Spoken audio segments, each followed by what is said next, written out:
Hey there, and welcome to Rob's Custom Woodshop. My name's Rob, and today I'm going to be making the first of what I like to call YouTube rite of passage videos. Simply defined as the same build project a lot of woodworkers and makers do, but yet stay unique to their own brand. To list a few of these, from large to small, would be workbenches, assembly tables, miter saw stations, crosscut sleds, cutting boards, push sticks, and for this video, I'm going to be making a wooden mallet. Well, 6 wooden mallets to be exact. So follow along, and I hope you enjoy. So to start this build, I went through my scrap pieces, and I hopefully found enough to build 6 mallets. Next, using the miter saw, I rough cut all the pieces for my handles.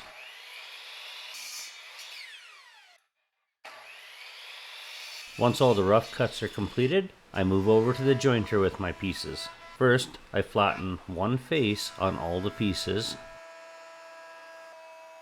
and then using that face as a reference against my fence, I flatten one edge, making that edge and the face perpendicular. Then using the planer, I bring the opposite face parallel to my jointed face, leaving it about 1/8 of an inch thicker than my final dimension.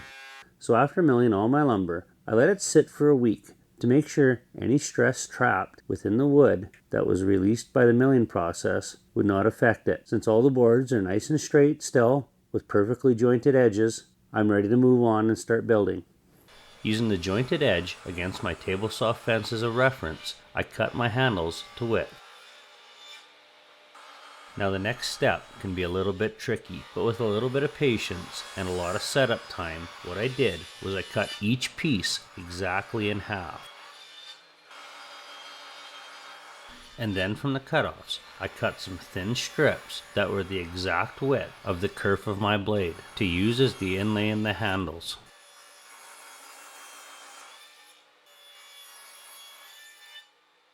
Once those are all cut, using glue and some clamps, I glue the handles back together, placing each inlay into the appropriate handle.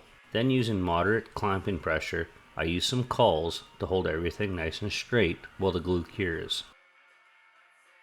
Once the glue is cured, I remove the clamps, scrape off the squeeze out, and give it a quick pass on the jointer to even out all the surfaces on one side. And then I bring the pieces back to the planer to clean up the opposite side and bring them to final thickness. Now I can turn my attention to building the mallet heads. First, I cut them to width using the table saw. Then using my crosscut sled with a stop installed, I cut the outer pieces for my mallet heads.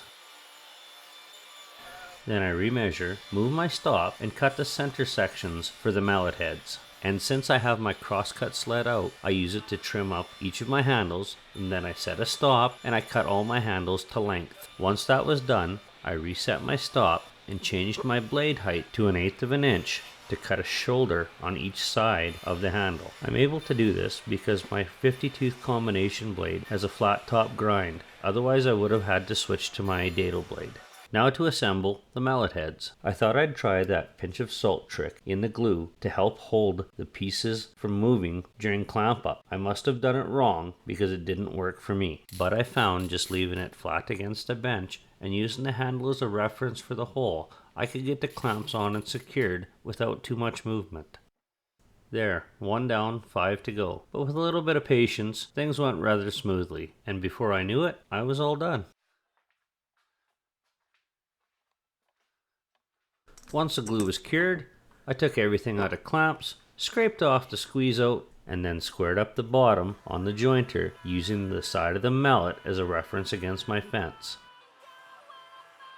And then using the bottom of the mallet as a reference against my table saw fence, I squared up the top of each. Then using my miter gauge, I set a stop, cut off one end, then I reset the stop and cut the opposite end. Then using a chisel, I went in and cleaned all the glue squeeze out from the handle holes.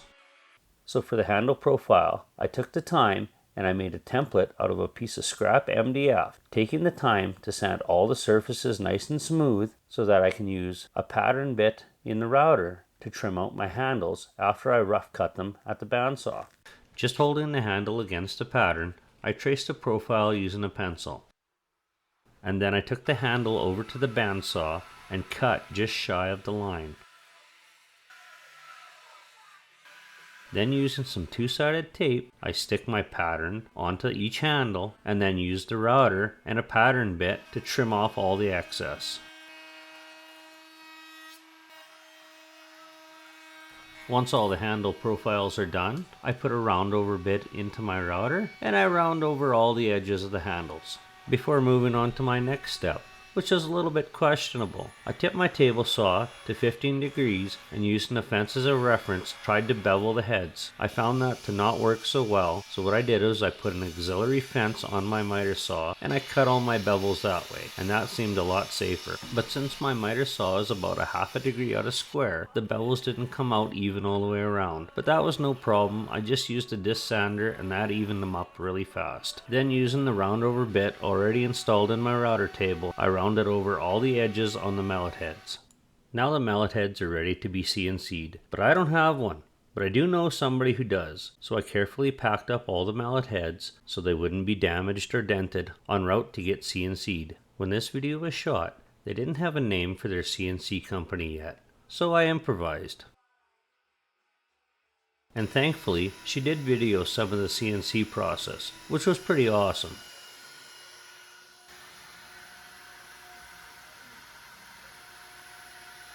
And once she was done, she boxed it up and sent it back to me, and I got it at my front door. I have to say, while I was opening this, I kind of felt like a kid on Christmas.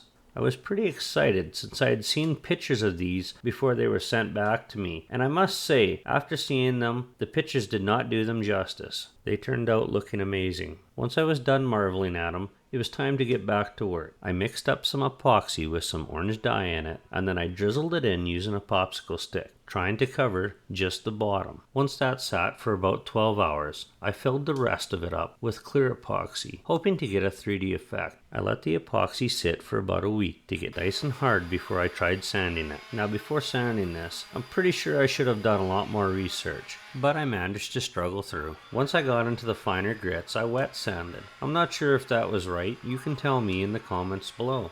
But with a little bit of time and a lot of persistence, I managed to get the result I was looking for, and it really did come out as I had envisioned it. After all that wet sanding, I let the mallet heads sit for about a week to dry out before I started the glue up. I applied glue and used a small stick to make sure the hole was completely covered in glue before trying to slide the heads on. I only had to persuade one head out of all the heads to go onto the handles, which I thought was pretty good. Before finishing, I sanded the handles down flush with the head. Now to finish this, I used Minwax spar urethane for two reasons. One, I wanted to try it, and two, I couldn't get polyacrylic. This was a really fun build, and I'm really happy with the result. Which is your favorite? Tell me in the comments. Walnut and maple, walnut and cherry, cherry and maple, cherry and walnut, maple and cherry, or maple and walnut.